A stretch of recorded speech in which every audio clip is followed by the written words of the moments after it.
Good morning बेटा। हम लोग चैप्टर 3 है ना बेटा, जो भारत वो शीत युद्ध वाले बुक में, वर्ल्ड वाली बुक में जो थर्ड चैप्टर था अमेरिका वाला, वो अमेरिका वाला चैप्टर कर रहे हैं। ठीक है, उसमें एक आप लोगों के सिलेबस में जुड़ा है भारत और अमेरिका की रिलेशनशिप। ये रिलेशनशिप मैं आप लोगों को कुछ इस ढंग से कराऊंगी बेटे कि जिस बच्चे ने इस रिलेशनशिप के ऊपर अपनी प्रैक्टिकल फाइल भी अगर बना रखी है तो उसके लिए भी बड़ा यूज़फुल होगा। ठीक है, टॉपिक तो होगा ही होगा लेकिन उसके लिए भी बड़ा बेनिफिट होगा इससे। तो हम लोग शुरू करते बेटा भारत और अमेरिका के संबंध पार्ट 3 से। जब हम लोग भारत और अमेरिका के रिलेशनशिप करेंगे ना बेटा, तो नॉर्मली हम लोग इसको 2 पार्ट में बांट के पढ़ेंगे।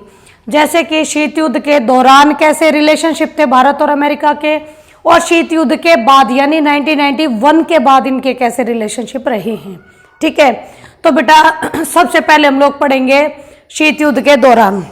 ये तो बेटा आप लोगों को सभी को पता है कि भारत और अमेरिका दोनों की दोनों कंट्रियां आपकी लोकतांत्रिक कंट्री हैं। ठीक है, और ये जो लोकतांत्रिक कंट्रियां हैं इसके बूते अमेरिका ने हमेशा यही चाहा था जब भारत आजाद हुआ कि भारत मेरे अकॉर्डिंग काम करेगा, यानी जिन पॉलिसीज को, जिन विचारधाराओं को मैं समर्थन करता हूं वो भी करेगा।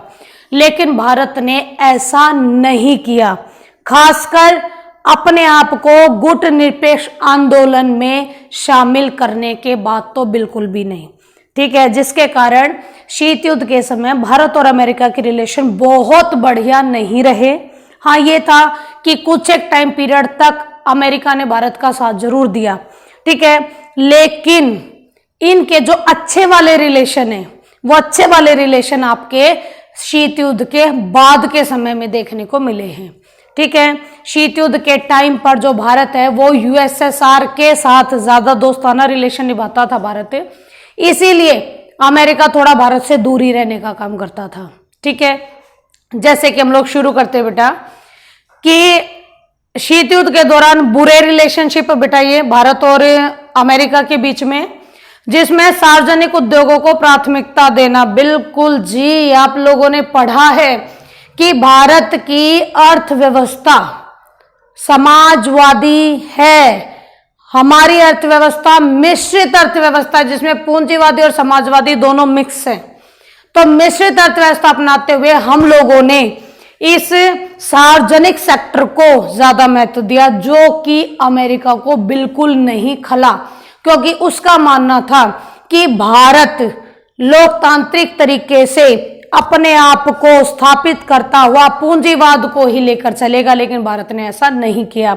तो ये इनका सबसे पहला विवाद का विषय रहा, जिसके कारण अमेरिका और भारत में थोड़ी दूरी बनी रही। ठीक है, इसके बाद आता है बेटा गुट निरपेक्ष आंदोलन की स्थापना, जो थोड़ी देर पहले मैंने आप लोगों को बताई है। गुट निरपेक्ष आंदोलन की स्थापना, जिसमें अमेरिका बिल्कुल नहीं चाहता था कि भारत गुट निरपेक्षता जैसा कोई संगठन, कोई गुट तैयार करे जिसके माध्यम से वो अमेरिका के करीब ना आए, क्योंकि हमेशा से ही अमेरिका भारत को अपनी तरफ करना चाहता था, लेकिन भारत कभी उसकी तरफ हुआ नहीं। ठीक है, इसके बाद यूएसएसआर से नजदीकी बिल्कुल है भाई। शीत युद्ध के टाइम पर आप लोगों के यूएसएसआर के साथ भारत के हमेशा दोस्ताना रिलेशन रहे, जो अमेरिका को लगातार खटकते रहते थे। ठीक है, वो नहीं चाहता था कि भारत यूएसएसआर के साथ अच्छे रिलेशन बना के रहे। क्यों? क्योंकि अमेरिका और यूएसएसआर का 36 का आंकड़ा शीत युद्ध में था। कारण ही इन दोनों के 36 आंकड़ा जो ये रीजन था, ये दोनों के बीच में वो कहते हैं ना कि शीत युद्ध का कारण बना था। और ऐसे में अमेरिका को छोड़कर यूएसएसआर के पास अगर भारत जाएगा तो क्या अमेरिका को पसंद आएगा? ठीक है, इसके बाद बेटा पुर्तगाल से गोवा की आजादी, बिल्कुल सही है। पुर्तगाल से गोवा, पुर्तगाल आपका यूरोप की कंट्री है और बहुत बढ़िया रिलेशनशिप अमेरिका और पुर्तगाल के थे। और ऐसे में 1961 माइंडेड बेटा, 1961 जब हम लोगों ने गोवा को आजाद करा लिया था पुर्तगालियों के चुंगल से, तो हम लोगों, लाजमी सी बात है, क्या अमेरिका को वो चीज पसंद आई होंगी? वो चीजें उसको पसंद नहीं आई।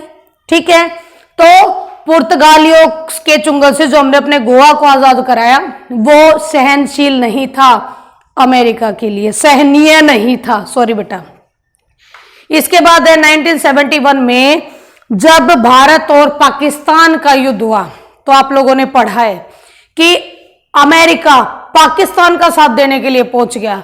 और सिर्फ 71 ही नहीं बेटा, 65 में जो भारत और पाकिस्तान का युद्ध हुआ था उसमें भी अमेरिका ने पाकिस्तान का ही साथ दिया था, ठीक है, जिसके कारण भारत भी अब उसके साथ मिलकर खुश नहीं था और ना ही पाकिस्तान नहीं, सॉरी, अमेरिका। लेकिन यहां पर एक ध्यान देने वाली बात यह बेटा कि वो बार बार पाकिस्तान का साथ क्यों दे रहा था।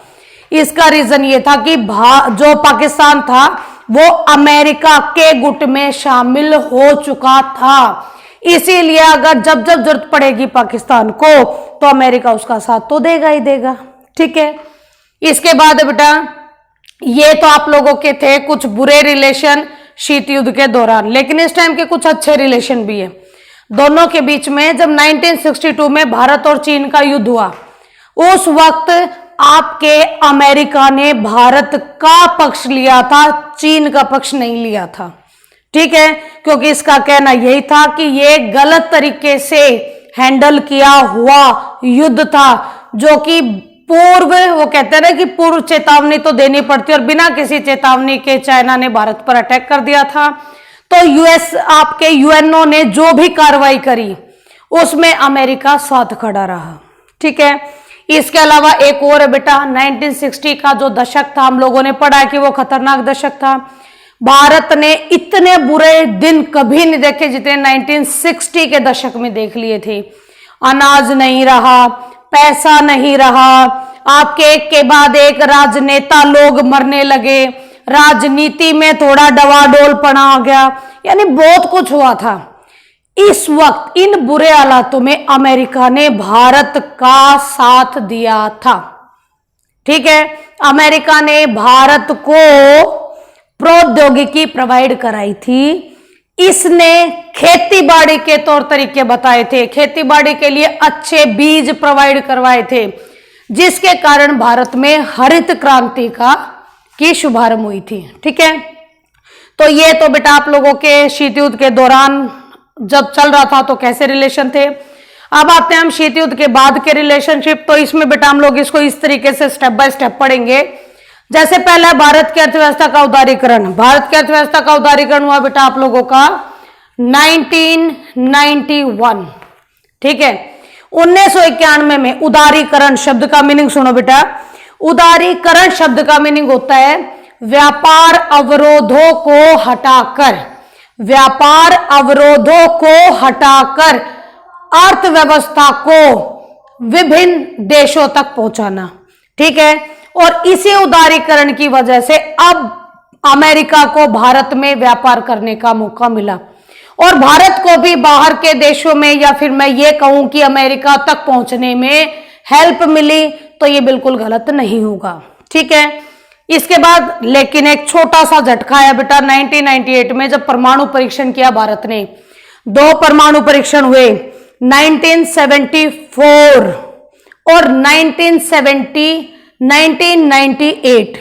74 इंदिरा गांधी के नेतृत्व में और आप लोगों का 98 वाला अटल बिहारी वाजपेयी के नेतृत्व में।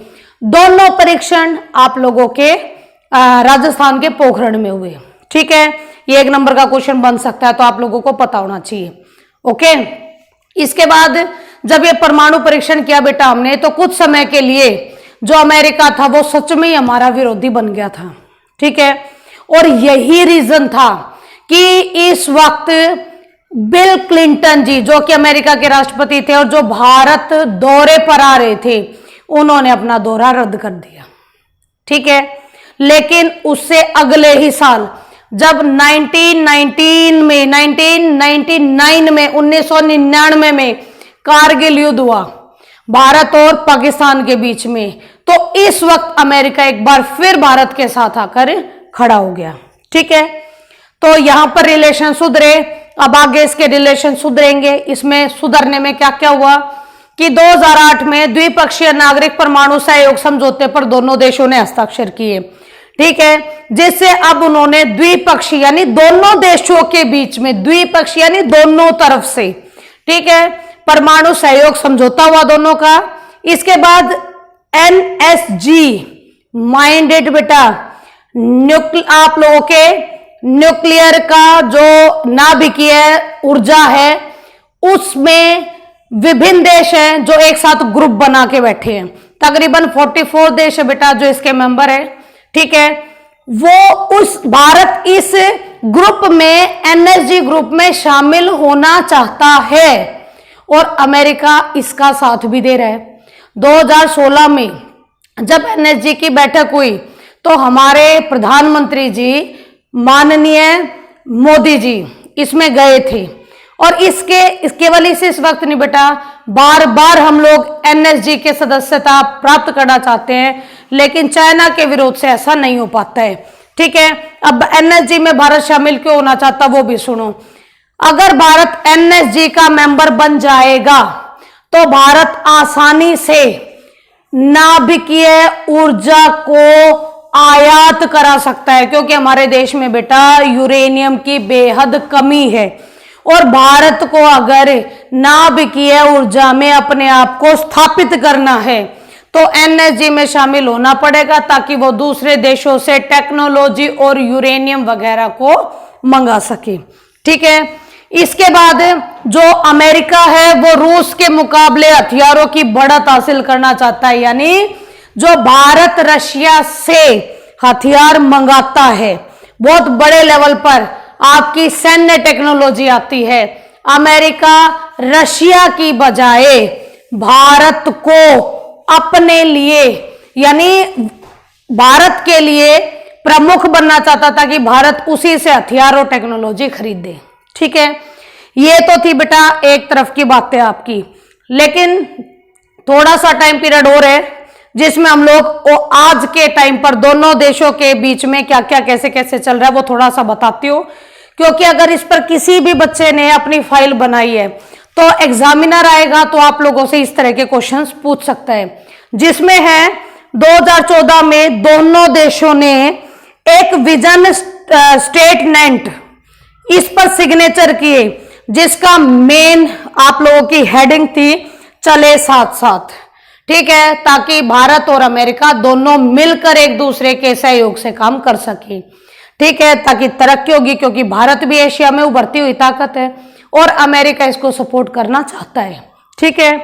सितंबर 2018 में ह्यूस्टन टेक्सास में हाउडी मोदी, याद आया होगा, अमेरिका में पहला ऐसा भारतीय प्रधानमंत्री जिसकी इतने बड़े लेवल पर स्वागत हुआ था, ठीक है।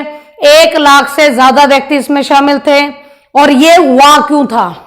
सीधी सी बात है बेटा, अगर हम लोग नॉर्मली कहें तो ये पॉलिटिकल व्यूज थे ट्रंप के। क्यों? क्योंकि भारत के बहुत बड़े स्तर पर व्यक्ति अमेरिका रहते हैं और बड़ी प्रमुख भूमिका निभा सकते हैं वो अमेरिकी राजनीति में, और इसका फायदा कमाने के लिए ट्रंप ने हाउडी मोदी इस कार्यक्रम का आयोजन किया था, जिसमें वो कहते हैं ना बिल्कुल ग्रैंड वेलकम हुआ था। वाकई में वे चीजें थी जो कि भारत के लिए खुद एक गर्व की बात थी कि विश्व की महाशक्ति के देश में हमारे भारतीय प्रधानमंत्री को इतना सम्मान दिया जा रहा था, ठीक है। लेकिन भारत भी पीछे नहीं हटा। जब फरवरी 1920 में ट्रंप भारत आया तो हमने भी दिल खोल के उसका अवभगत किया है, ठीक है। हम लोगों ने अहमदाबाद के सरदार पटेल स्टेडियम में उनका भव्य तरीके से स्वागत किया और इस स्वागत के समय उसके इस सम्माननीय समारोह में भारत में भी कम से कम 1 लाख से ज्यादा लोग उस स्टेडियम में मौजूद थे, ठीक है। इसके बाद बेटा कुछ एक इतना सब कुछ होने के बावजूद भी दोनों देशों में छोटी छोटी ऐसी गलतफहमियां हैं या छोटे छोटे ऐसे मुद्दे हैं जिनको वो एक दूसरे के खिलाफ इस्तेमाल करते हैं। खासकर अमेरिका को भारत से बहुत सारी दिक्कतें हैं। एक तो बेटा यही है कि अमेरिका बिल्कुल नहीं चाहता कि भारत ईरान, उत्तरी कोरिया और रूस से अपने अच्छे संबंध बनाए या फिर व्यापारिक रिलेशन बनाए। क्यों? क्योंकि इन तीनों से अमेरिका अपने अच्छे रिलेशन नहीं रख पाया है। तो अब ऐसे थोड़ी ना चलेगा कि अमेरिका जिस देश के साथ बोलेगा भारत उसी के साथ व्यापार करेगा, अदरवाइज करेगा ही नहीं। ठीक है, तो इस मुद्दे को लेकर दोनों देशों के बीच में थोड़ी कहासुनी है। इसके अलावा भारत टैरिफ का राजा, यानी अमेरिका भारत को टैरिफ का राजा बोलता है। टैरिफ माने होता है बेटा टैक्स। टैक्स हम लोगों ने जब उदारीकरण की नीति का निर्माण किया 1991 में, डिक्लेयर हो गया था कि दोनों देश एक दूसरे के साथ व्यापार करेंगे और मुक्त व्यापार करेंगे। लेकिन 2003 में जब अमेरिका ने भारतीय सामान पर टैक्स लगाना शुरू कर दिया तो भारत क्यों पीछे रहेगा? भारत ने भी लगाना शुरू कर दिया। अब भारत ने भी जब इस टैक्स को लगाना शुरू किया तो ऑब्वियसली सीधी सी बात है बेटा कि अमेरिका का जो सामान है वो भारत में महंगा बिकने लगा, जिसकी वजह से अमेरिका के जो बहुराष्ट्रीय कंपनियां वो भारत में बहुत ज्यादा पैसा नहीं लगा पाई, जिसकी वजह से दोनों देशों में थोड़े मनमुटाव हैं। ठीक है, इसीलिए वो इसको टैरिफ का राजा बोलता है। ओके, इसके बाद है बेटा एनपीटी और सीटीबीटी संधि है। भारत इस पर हस्ताक्षर नहीं करता क्योंकि भारत को ये पक्षपातपूर्ण लगती है। लेकिन अमेरिका बार बार, अमेरिका क्या और भी जो विकसित कंट्रियां बेटा वो भी बार बार विरोध करती रही हैं भारत का कि भारत इन पर सिग्नेचर कर दे। अगर इस पर सिग्नेचर कर देता तो उसको आसानी से एनएसजी का मेंबर बनाया जा सकता है। ठीक है, लेकिन भारत साइन नहीं कर रहा। इसके अलावा बेटा पाकिस्तान का समर्थन, हमेशा पाकिस्तान का समर्थन करता है अमेरिका, जो कि भारत को बिल्कुल सही नहीं लगता क्योंकि पाकिस्तान बिल्कुल डिक्लेयर हो चुका है कि एक आतंकवादी देश है, आतंकवादियों को पनाह देता है और अमेरिका को इसका विरोध करना चाहिए, लेकिन वो नहीं करता, जो कि भारत के लिए गुस्से का कारण है, क्रोध का कारण है। भारत फिर अमेरिका से सीधे मुंह बात नहीं करता आतंकवाद पे, जब वो पाकिस्तान को थोड़ा ज्यादा महत्व देना शुरू कर देता है। लास्ट बेटा तुम्हारा अफगान नीति। अब लास्ट आता है बेटा हमारा अफगान नीति। अफगान की नीति बेटा दोनों देशों के बीच विवाद का कारण क्यों है? क्योंकि अफगानिस्तान को आतंकवाद मुक्त बनाने के लिए अमेरिका ने प्रॉपर तरीके से अपनी सेना को वहां पर रखा हुआ है। ठीक है, आप लोगों को याद होगा 1998 और 2001 की घटना। 1998 में जो नैरोबी और केनिया, दार इस्लाम वो इलाके थे आप लोगों के, उन इलाकों में जो अमेरिकी दूतावास केंद्र थे उन पर आक्रमण कर दिया था। ठीक है, इसके अलावा 2001 में वर्ल्ड ट्रेड सेंटर का भी पता होगा, और इन दोनों की जिसने ली जिम्मेदारी वो था अल कायदा, जिसको पनाह देने का काम अफगानिस्तान की तालिबानी सरकार कर रही थी। ठीक है, और अमेरिका ने पूरी तरीके से ठान लिया था कि मैं आतंकवाद को खत्म करूंगा। ठीक है, तब से ही अफगानिस्तान में बड़ी लंबी चौड़ी मुहिम चल रही थी। अब भारत ने इसके साथ रिलेशन कायम करके अब एक वो कहते हैं कि समुद्री पोत या फिर आप लोगों का एक पत्तन का निर्माण किया गया है, जिसके माध्यम से ये अब इन पश्चिम एशिया के देशों के साथ भारत व्यापार करना चाह रहा है। लेकिन जब भारत ने वो पत्तन निर्मित कर लिया है उसके बाद अमेरिका ये डिक्लेयर करता है कि मैं अफगानिस्तान में से अपनी सेना को बुला रहा हूं। अब सीधी सी बात है बेटा कि अफगानिस्तान में से अगर अपनी सेना को बुला लेगा तो इतनी जल्दी आतंकवाद से मुक्ति कभी नहीं मिल सकती है अफगानिस्तान को। तो वही है कि भारत को काफी बड़ा झटका लगेगा जब वो अपनी सेना को अफगानिस्तान में से पूरी तरह से हटा देगा। ठीक है, तो ये दोनों विषय भी आप लोगों के विवाद के हैं। आई होप बेटा आप लोगों को ये वीडियो अच्छे से समझ में आई होगी, लेकिन इसके बावजूद भी अगर कुछ रहता है तो बेटा आप मुझसे पूछ सकते हो। ठीक है, थैंक यू वेरी मच।